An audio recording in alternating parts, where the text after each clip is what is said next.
Shalom y bienvenidos a Vía Haftaj Israel, una frase hebrea que significa amarás a Israel. Esperamos que se queden con nosotros, ya que nuestro maestro, el Dr. Baruch, nos compartirá una enseñanza expositiva de la Biblia. El Dr. Baruch es profesor titular del Instituto Zera Abraham, con sede en Israel. Aunque todos los cursos en el instituto se imparten en hebreo, el Dr. Baruch se complace en compartir esta enseñanza en inglés con doblaje al español. Para más información, visítenos en amarasaisrael.org o descargue nuestra aplicación móvil Mi Estudio Bíblico. Aquí está Baruch y la lección de hoy. Welcome to Israel. Bienvenidos a Israel, esto es Medianoche desde Jerusalén, nuestro servicio semanal virtual de adoración y una colaboración entre la Congregación de la Palabra y loveisrael.org. Comencemos con una lectura en el libro de Salmos para nuestro llamado a la adoración. Salmo 95, y vamos a leer los 3 primeros versos. Así que los invito no solo a oír, sino a ser participantes activos. Tomen sus Biblias y lean junto a nosotros, mirando la palabra de Dios, recitando la palabra de Dios con nosotros. Todo eso siembra la Escritura dentro de tu alma. Y es muy importante que sigamos ese principio. Bien, Salmo 95, iniciando por el verso 1 hasta el final del verso 3. Lechu neranena ladonai, naria litzur yeshienu, nekadma fanav betodah, bizmirot naria lo, ki el gadol Adonai, u melech gadol al kol Elohim.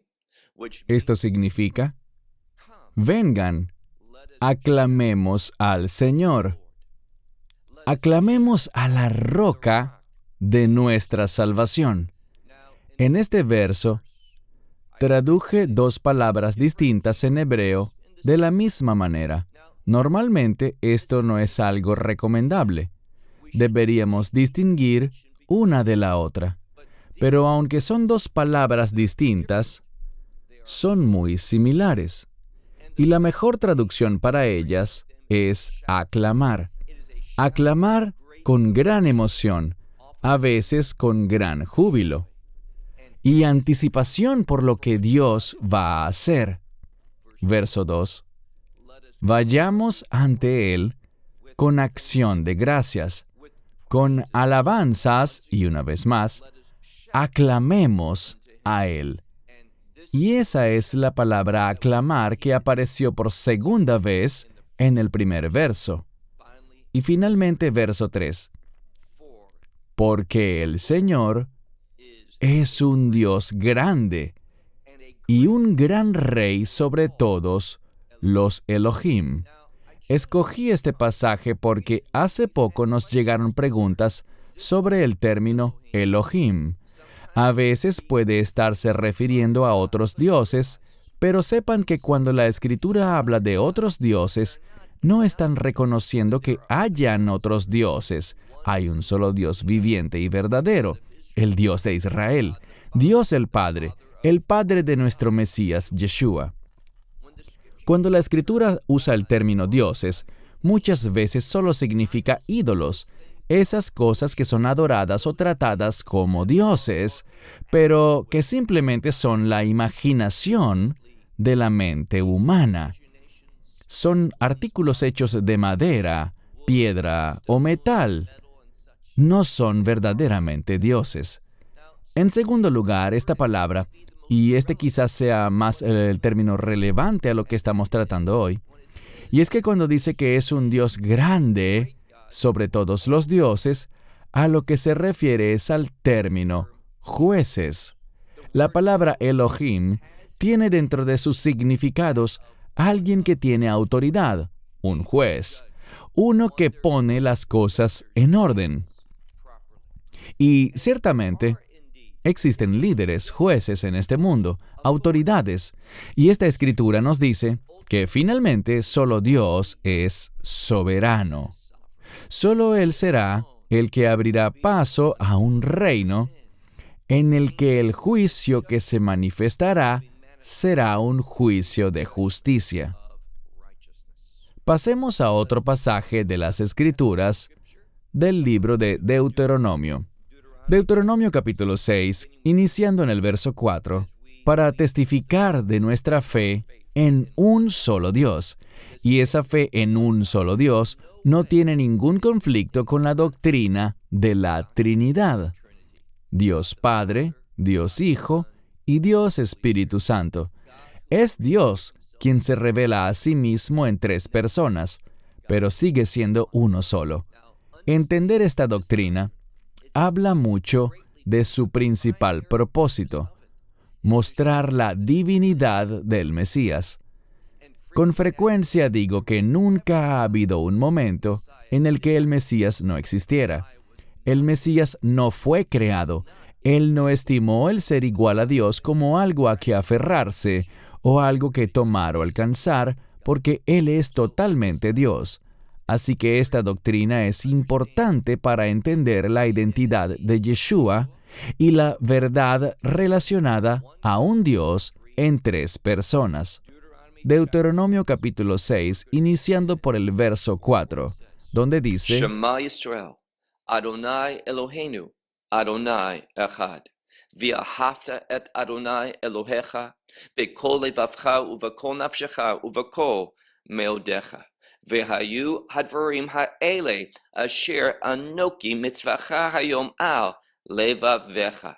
V'shinaneitan levanecha, v'dibartam bam b'shiftecha, b'vetecha uv'lektecha, b'derech, u'shakbecha u'komecha, u'shartam le'ot al yadecha, v'hayu le'totafot ben anecha, u'chtavtam al mezuzot betecha, uv'sharecha.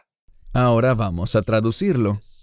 Oye, Israel, el Señor nuestro Dios, el Señor es uno, y amarás al Señor tu Dios con todo tu corazón, con toda tu alma, y esta última palabra es meodeja, la esencia misma de quién eres y lo que posees. Estas cosas que yo te mando hoy estarán sobre tu corazón, y las enseñarás diligentemente a tus hijos, y esto incluye a las hijas también. Y hablarás de ellas cuando estés en tu casa, al andar por el camino, al acostarte y cuando te levantes.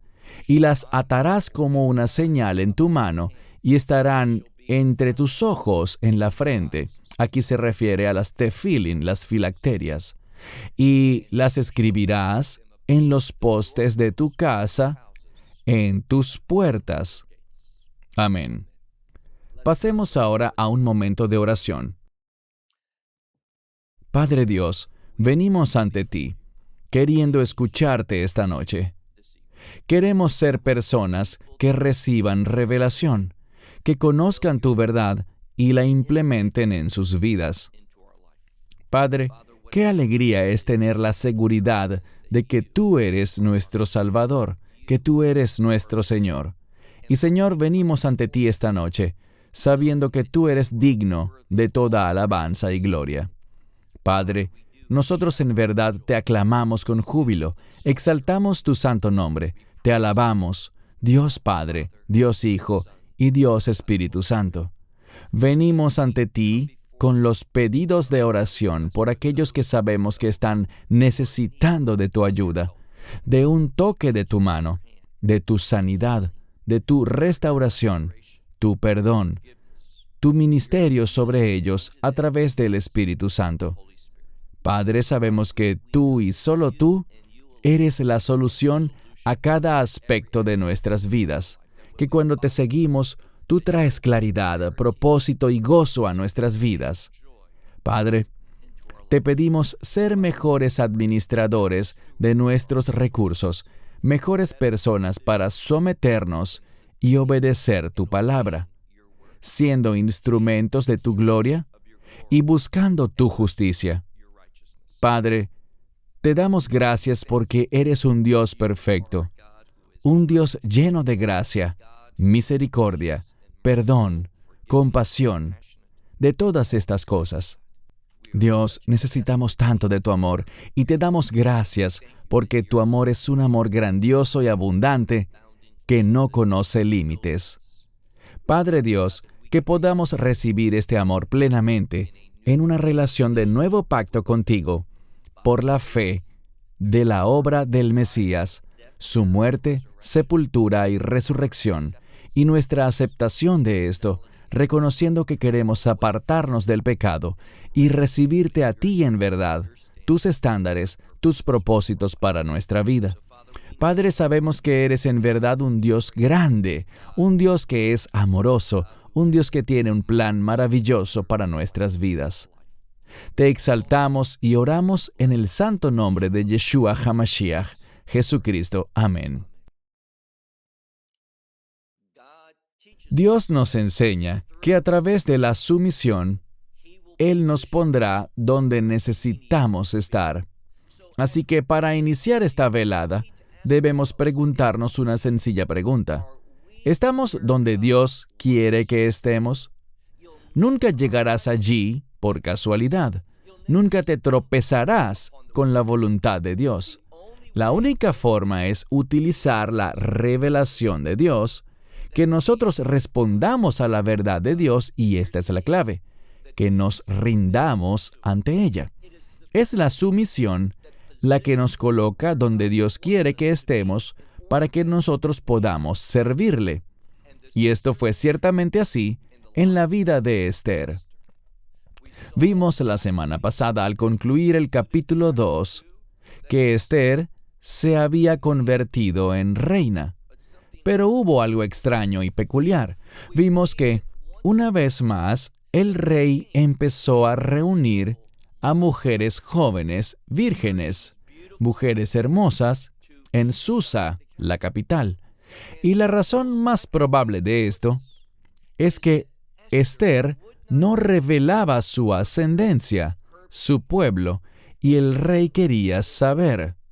Ahora, vean algo. Vashti desafió al rey y fue expulsada. Dejó de ser parte de la realeza. Dejó de ser reina. Pero Esther obedeció las instrucciones de su tío Mardoqueo, quien le mandó a que no dijera cuál era su ascendencia, cuál era su linaje, su pueblo. Y aunque pudo haber sufrido graves consecuencias por obedecer esa instrucción, ella se mantuvo, y aquí está la palabra que quiero enfatizar, ella se mantuvo sumisamente fiel. Esos dos conceptos van juntos en la vida de un creyente. Nos sometemos, y esa sumisión es la que manifiesta la fidelidad, y es una invitación para que Dios se involucre en nuestra vida. También mencioné varias veces que antes de escuchar el nombre malvado de Amán, ese enemigo del pueblo de Dios, Esther estaba allí en el palacio como reina, y Dios la había colocado allí debido al evento que iba a ocurrir. Y ese evento lo veremos hoy también. Toma tu Biblia y vamos a leer el libro de Esther, la Megilat Esther, el rollo de Esther, capítulo 3. Noten cómo empieza. Ahar hadverim ha'eleh. Después de estas cosas. Ya hemos aprendido esto. Esto significa que todos los eventos que vimos en el libro de Esther tienen una conexión con lo que va a suceder a continuación.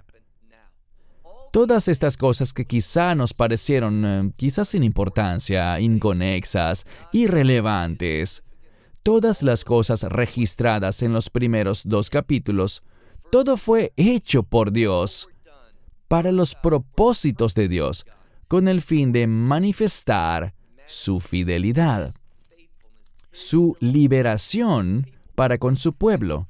Y los principios que vemos en la Megilat Esther, el rollo de Esther, son fundamentales y muy relevantes para el pueblo de Dios en los últimos días. Leemos aquí en el capítulo 3, después de estas cosas, el rey Asuero, y la palabra que sale aquí es Gidal, que significa promover, engrandecer, darle importancia a alguien. El rey Asuero engrandeció a este hombre, Amán, el hijo de Hamedata, el agageo, y lo honró y lo puso sobre su trono. Hay discrepancias entre los comentaristas en cuanto a esto, pero ¿cuál es el significado de su trono? ¿Que Amán recibió su propio trono? ¿O que él recibió, y esto es lo que yo creo, la autoridad del rey? Y lo veremos en un momento. Vamos a ver en la conclusión de nuestro estudio que Amán iba a hacer algo. Probablemente lo estudiaremos y empezaremos por allí la próxima semana. Amán le dio al rey una gran suma de dinero, y a cambio el rey estuvo de acuerdo con los planes de Amán de exterminar al pueblo judío. Y también recibió el anillo real de parte del rey. ¿Qué significa esto? Que él tenía la máxima autoridad para gobernar ese reino. Así que, fuera que tuviera un trono independiente para él, que estaba ubicado cerca del rey Asuero, o si era que él tenía acceso para gobernar y tomar decisiones, sentado en el propio trono del rey, el resultado era el mismo. Vamos a ver que Amán estaría en control absoluto. Y eso era lo que él quería, gobernar ese imperio. De la misma manera que, en un futuro, Zorer HaMashiach, el anticristo, va a gobernar un imperio. Así que sigamos con la segunda parte del verso 1. Y él, es decir, el rey Asuero, lo honró y lo puso sobre su trono, sobre todos los funcionarios del gabinete, todos los miembros del gobierno que estaban con él. Entonces, el fin del verso 1 nos dice que este rey ha distinguido a Amán, lo ha diferenciado de su puesto anterior de funcionario del gabinete. Ahora, él está sobre todos ellos, y este era antes el puesto del rey. Verso 2. Ahora se tornará aún más peculiar, porque en el verso 2 leemos: y todos los siervos del rey que estaban a la puerta del rey. Recuerden que una de las cosas que hemos visto con respecto a Mardoqueo, y que seguiremos viendo una y otra vez en todo el rollo de Esther, es que Mardoqueo se colocó allí en la puerta del rey, por lo que Mardoqueo estaría sujeto a lo que el verso 2 está por revelarnos. Sigamos leyendo. Y todos los siervos del rey que estaban a la puerta del rey, Corim, Umish, Tahavim, le Hamán. Es decir, ellos se arrodillaban y se inclinaban ante Amán. Este término que leímos, Corim, Umish, Tahavim, vemos que en la liturgia hebrea, en la plegaria llamada Aleinu, se usa ese mismo término, el cual se deriva de la Biblia, como lo vemos en otros lugares, en relación con esto de adorar. Y también el acto de arrodillarse e inclinarse tiene que ver con sumisión. Y todos los siervos del rey tenían que mostrar sumisión. Y de nuevo, este acto era semejante, y diría yo que equivalente, al acto de adorar. Mardoqueo tenía un desafío ante sí. Ahora había una ley en el imperio que decía que todos los siervos del rey y todos los funcionarios del gabinete que estaban a la puerta del rey tenían que reconocer la importancia de Amán, arrodillándose e inclinándose ante él. Y como Mardoqueo estaba bajo la autoridad de los mandamientos de Dios, ese acto estaría en conflicto con su fe. Y aquí hay un principio bíblico muy fácil de entender. Lo vemos en muchos lugares distintos, tanto en el Antiguo como en el Nuevo Testamento. Por ejemplo, En Hechos y en Romanos, se nos dice que, sí, debemos ser buenos ciudadanos y en general cumplir con las leyes. Pero, si un gobierno decreta algo que está en conflicto con la palabra de Dios, debería ser obvio. No es necesario tener mucha madurez espiritual para entender que nosotros obedecemos primero a Dios. Y hay momentos en que eso puede implicar que debemos desobedecer las leyes civiles y a los líderes. ¿Por qué? Porque Dios es nuestro juez. Él está por encima de los demás jueces. Eso fue lo que vimos en el llamado a adorar. Debemos recordar esto, y Mardoqueo es un gran ejemplo de esto. Bien, todos los siervos del rey que estaban a la puerta del rey se arrodillaban y se inclinaban delante de Amán, porque así lo había mandado el rey. Así que, está claro, lo hicieron porque el rey se lo mandó. No porque lo hubieran hecho en el pasado, seguramente no, ni porque quisieran hacerlo o porque estuvieran de acuerdo con eso. Pero como el rey así lo ordenó, ellos lo hicieron. Noten lo que dice luego. Mardojai. Y les voy a comentar que esta letra hebrea, va, que aquí suena como tiene el significado de pero. En contraste con, esa es una letra muy importante. Dice, pero Mardoqueo no se arrodillaba ni se inclinaba. Él estaba desafiando. Esto debe resaltarse porque, ¿qué le pasó a Vashti cuando ella desafió las órdenes del rey? Hubo un juicio. Eso tuvo graves consecuencias. Y ya hemos visto que Esther desafió al rey al no revelarle su gentilicio, su ascendencia.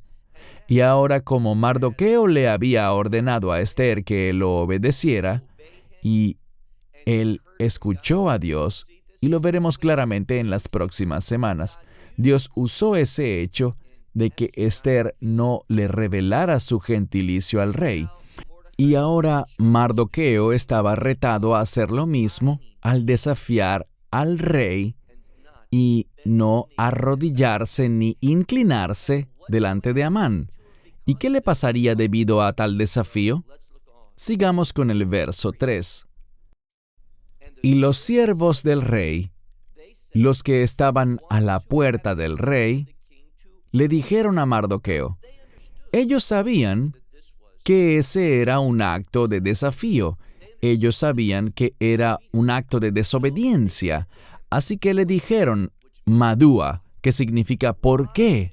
¿Por qué transgredes el mandato del rey? Lo que ellos estaban diciendo era cierto. Él estaba transgrediendo el mandato del rey, una autoridad civil.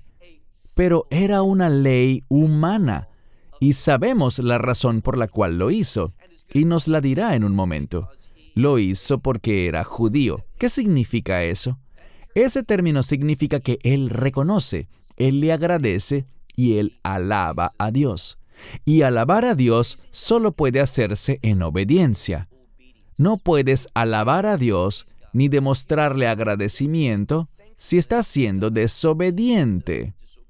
Así que lo que vemos aquí en el libro de Esther, un libro que es relevante para los tiempos finales, pues se presentará un desafío. Les contaré que, hace poco, hice un mensaje que tiene que ver con los sellos y las marcas que aparecen en el libro de Apocalipsis, en el capítulo 7, y también en el capítulo 13, y los que vemos con respecto al capítulo 14. Estos elementos, sellos y marcas, son palabras diferentes, por cierto. Pero el asunto es el siguiente. Llegará un tiempo, en este mundo, en el que la gente deberá someterse al anticristo para poder comprar o vender. Y la otra opción es desobedecerlo y sufrir graves consecuencias. ¿Y por qué alguien desobedecería a ese líder mundial? por su fe en el Dios de Israel, por ser un discípulo de su Hijo unigénito, Yeshua, el Mesías. Así que este libro tiene instrucciones para nosotros. Mardoqueo y Esther debieron tomar ese tipo de decisiones hace casi 2400 años. Y nosotros, si estamos vivos para los tiempos finales, también deberemos tomarlas. Así que estas personas que vemos en el verso 3, los otros líderes, los siervos del rey, los funcionarios le dijeron, ¿por qué transgredes el mandamiento?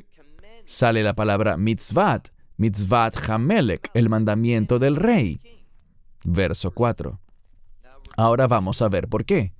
Y aconteció que hablándole a él día tras día, ellos realmente querían saber por qué él no hacía ese acto de reconocimiento, ese acto de obediencia al rey.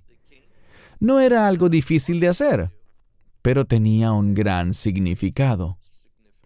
Podríamos pensar que era algo pequeño, solo demostrar con un ligero gesto de reconocimiento y respeto, pero el problema es que la terminología, aunque otras personas, tal vez esos otros funcionarios, no lo sabían en ese tiempo, la frase Korim umish tahavim tiene un gran significado espiritual.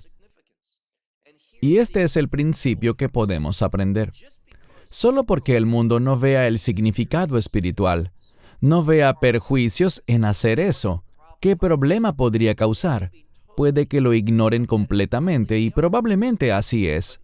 Pero si estás formado en las Escrituras, si conoces la verdad de Dios, sabrás que solo podemos jurar lealtad, solo podemos mostrar nuestra fidelidad y obediencia en un contexto de adoración a nuestro Señor y Salvador, Dios Padre, Dios Hijo y, por supuesto, el Espíritu Santo. Nos sometemos a Él. Así que aconteció que ellos le hablaban a él, a Mardoqueo, yom vayom, día tras día. Y él, y esto me gusta, velo shama alechem. Él no los escuchó. Yo creo que esta es una verdad bíblica sumamente importante. Él simplemente no los escuchó. ¿Por qué? Él escuchaba a Dios. Y esa palabra escuchar es la misma Shema. Recuerden la definición que les he dado anteriormente. No es solo oír, Él los oyó, pero Él no les respondió. Eso es lo que significa Shema, escuchar y dar una respuesta. Él no les respondió, no les dio importancia alguna. ¿Por qué? Porque Él se consideraba un miembro del pacto de la familia de Dios. Él sabía que hacer eso, Korim umishtachavim, era pecado, era blasfemia, era idolatría. Así que Él no los escuchó. Y ellos se lo dijeron a Amán para ver si las palabras de Mardoqueo se mantendrían firmes, para ver si lo que él dijo sobre por qué no hacía eso era aceptable, porque vemos que al final dice, Ki lahem asher hu yudí, porque él les dijo que él era judío. Y la pregunta es, ¿bastará con eso? Con decir, no puedo hacer eso porque mi Dios no me lo permite. Sus instrucciones, sus mandamientos me prohíben arrodillarme, inclinarme y rendir homenaje, dar ese tipo de honra a un ser humano. Ese tipo de honra solo le pertenece al Dios viviente, al Dios de Israel. Así que ahora quiero resaltar la importancia de esto, porque ellos querían saber si sus palabras se mantendrían firmes. ¿Eso estará bien? ¿Con eso se librará él o no? Entonces la pregunta es, cuando nosotros obedecemos a Dios, ¿cuál será la consecuencia? Y esta es la respuesta: lo que sea que Dios decida, o lo que sea que Dios permita. Solo porque alguien sufre, o incluso sea ejecutado por esa obediencia, eso no limita ni socava la soberanía de Dios, porque finalmente no juzgamos lo que pasa en este mundo, no juzgamos eso en modo alguno con respecto a la soberanía de Dios o la voluntad de Dios. ¿Por qué? Es solo cuando Dios, y ese es el mensaje central del libro de Apocalipsis, cuando Dios establezca su trono en la tierra y Él ponga las cosas en orden, cuando Él haga justicia, Dios pondrá en orden esas cosas que se hicieron en contra de su voluntad, por las que nosotros sufrimos al serle obedientes a Él. Dios tiene toda la eternidad para poner eso en regla y lo hará. Así que no miren la temporalidad de este mundo esperando que la justicia de Dios se manifieste, porque no será así. Este es un mundo manchado por el pecado, un mundo de desobediencia, un mundo de falsedad y un mundo de oscuridad. Solo cuando la luz del mundo erija su reino, hallaremos el orden de Dios. Así que esos funcionarios querían saber, noten lo que dice, si las palabras de Mardoqueo se mantendrían firmes o no, porque él les había dicho que él era judío. Verso 5.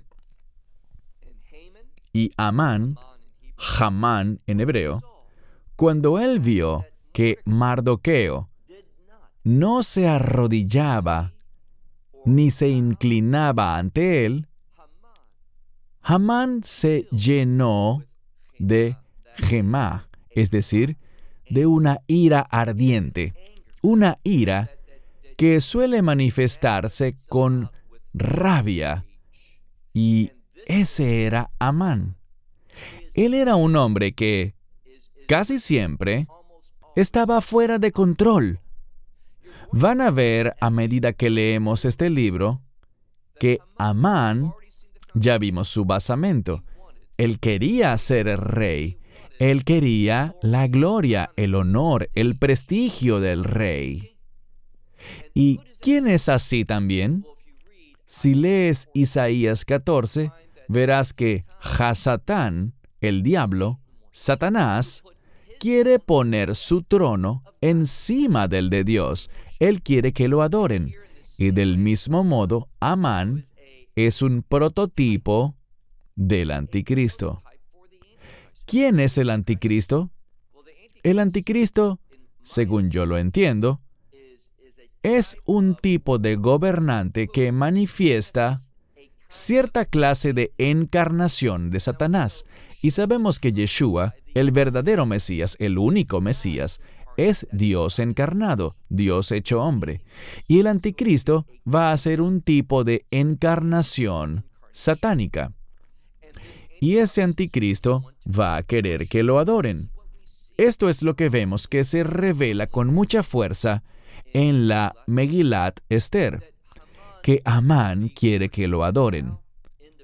Al final del verso 5 dice que él estaba lleno de ira, una rabia ardiente. Verso 6. A causa de esta ira, vemos algo. El verso 6 dice, le pareció despreciable. Es una palabra que significa indigno, poca cosa. Echarle mano a Mardoqueo solamente. Y luego dice, ya que le habían dicho que Mardoqueo era judío, así que él también quería echarle mano a todo el pueblo de Mardoqueo. Así que él quería exterminarlos. Eso es lo que nos dice el verso 6. Él pensó que era poca cosa si solo mataba a Mardoqueo, así que mataría a todo el pueblo de Mardoqueo. Y por tanto, Amán procuró Lashmid. Esa palabra significa destruir. Destruir completamente. Erradicar por completo. Aniquilar. Amán procuró, y fue con eso que se obsesionó.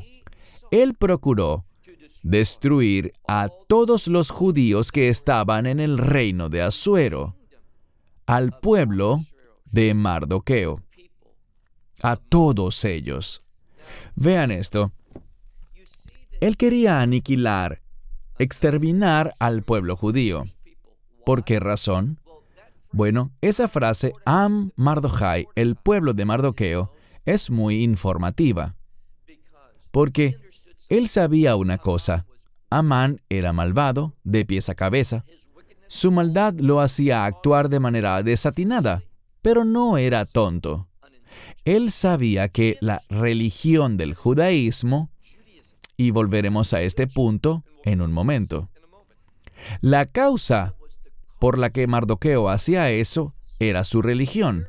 Por eso él concluyó, correctamente, que no sería solo Mardoqueo el que no le rendiría honores, el que no lo adoraría, sino que todo el pueblo que compartía la misma fe, la misma religión de Mardoqueo, ellos harían la misma cosa. Ellos serían una piedra de tranca, una oposición a sus deseos, a su deseo de ser adorado. Quería que otros le juraran fidelidad en todo el sentido de la palabra.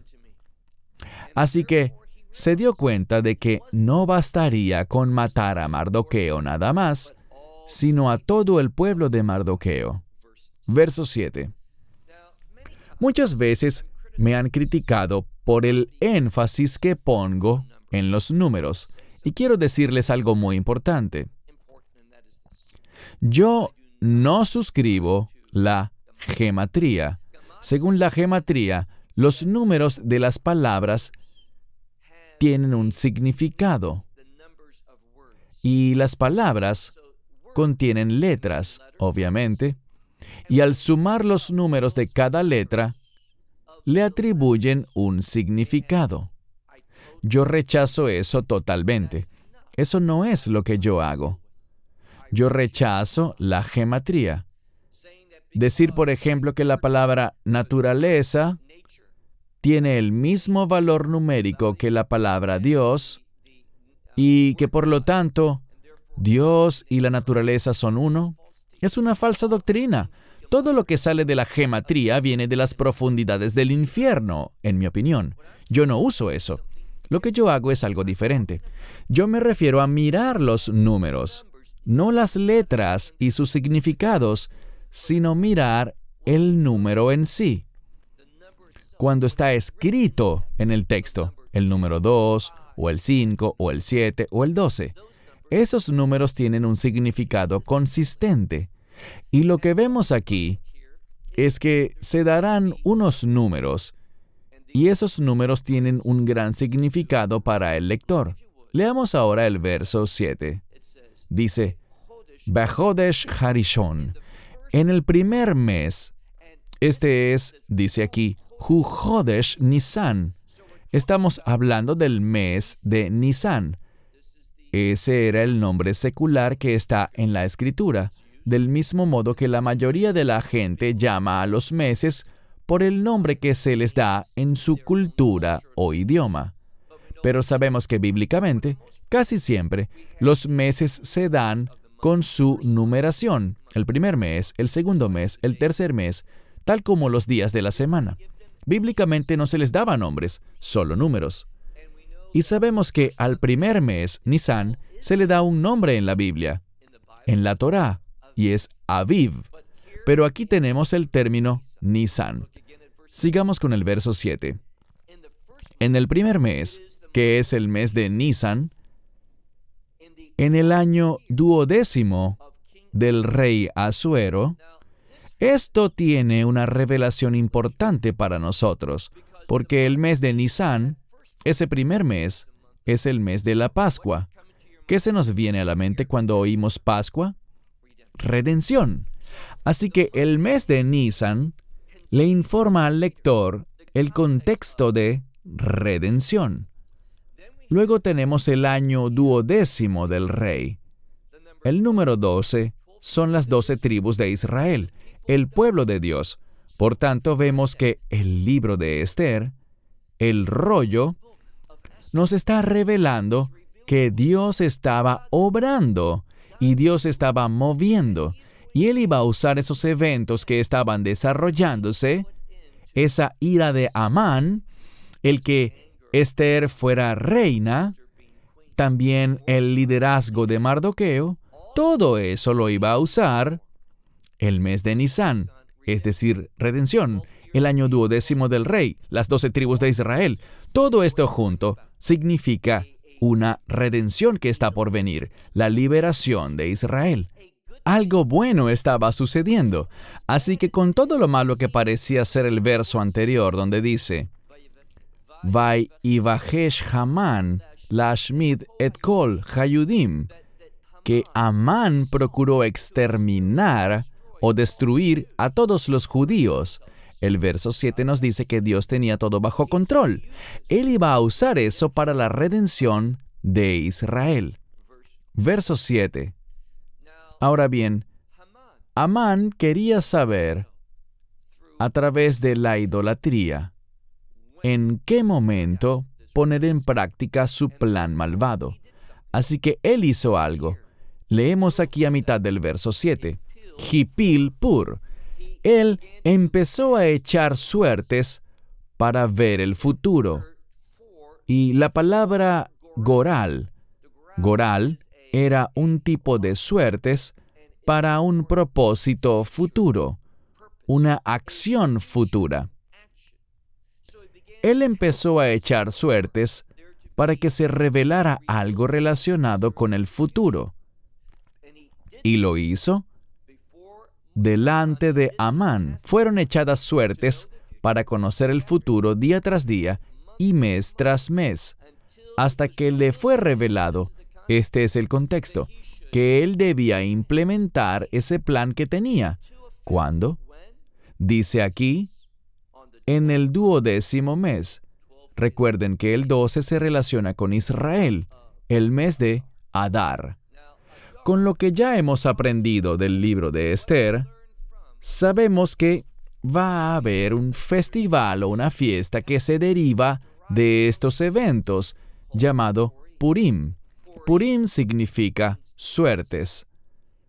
Dios usó lo que Amán estaba haciendo, ese acto de echar suertes, para, según creía Amán, cumplir sus deseos, pero al final, eso iba a producir un tipo de redención para el pueblo judío que iba a ocurrir en el 12º mes, es decir, que tenía un significado de reino, porque Israel es una palabra de reino.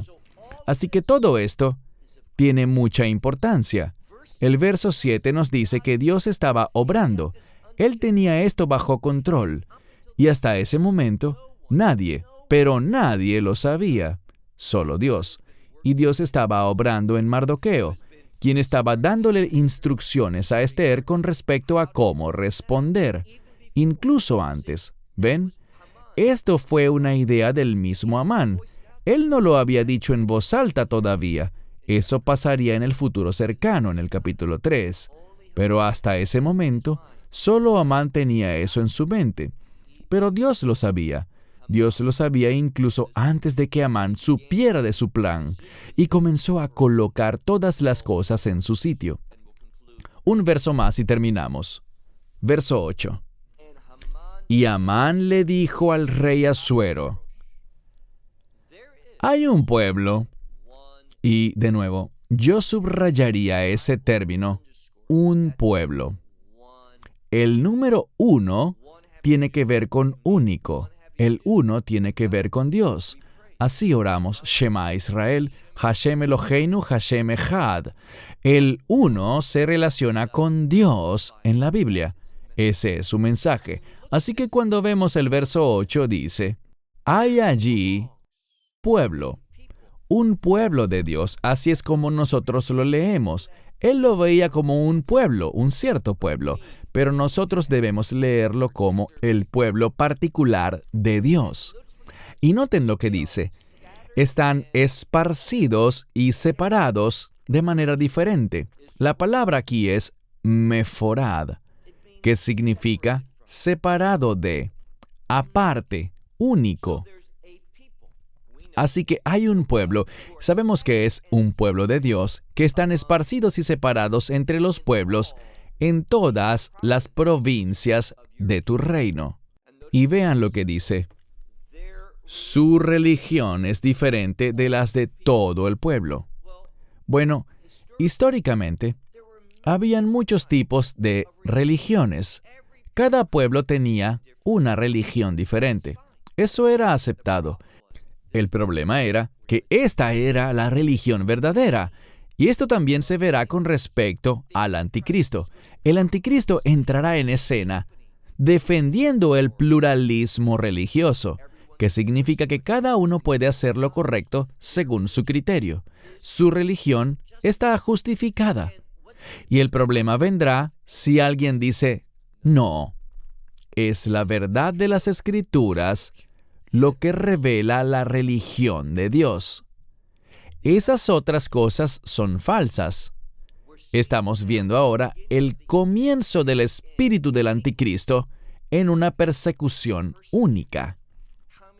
El coronavirus ha dejado ver esto con mucha fuerza, porque en muchos lugares se han tomado acciones en contra de los creyentes, no contra otras religiones, sino contra los creyentes.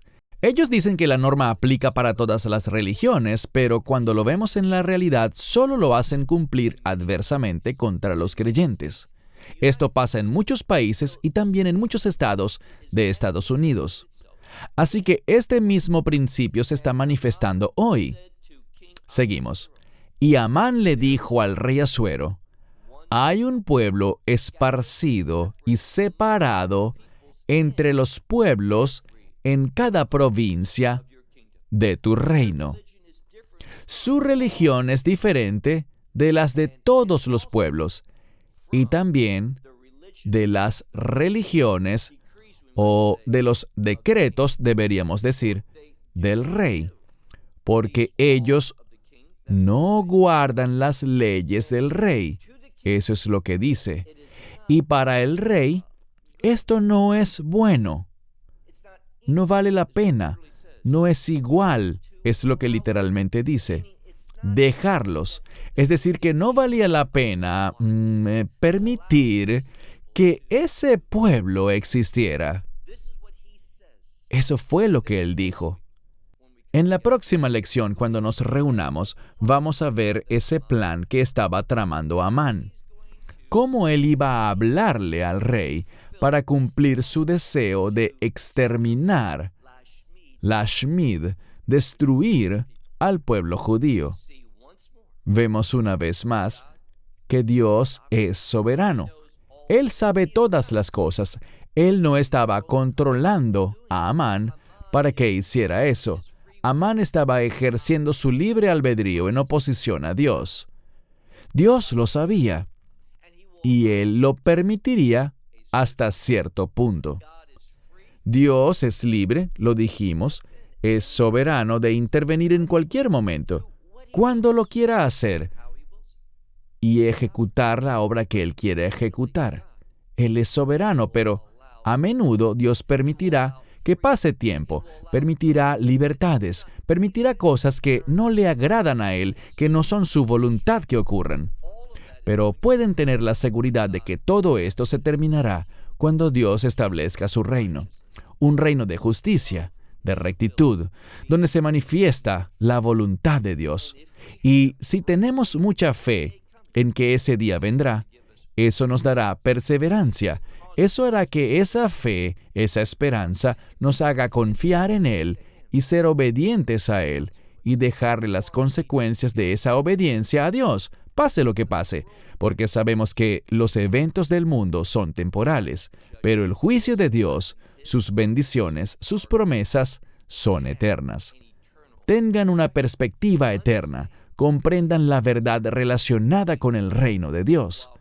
Cierro con eso hasta la próxima semana, cuando seguiremos con el capítulo 3 del rollo de Esther, un capítulo muy importante para estudiar la manifestación de la fidelidad de Dios.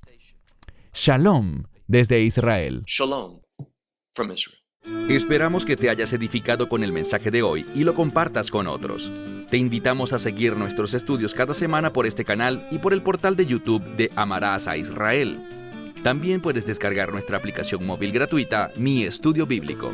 Finalmente, para obtener más información sobre nosotros, visita nuestra web amarasaisrael.org, donde encontrarás otras conferencias de Baruch en audio, video y texto. Hasta el próximo programa. Que el Señor te bendiga en Yeshua HaMashiach, Jesús el Mesías, mientras caminas con Él.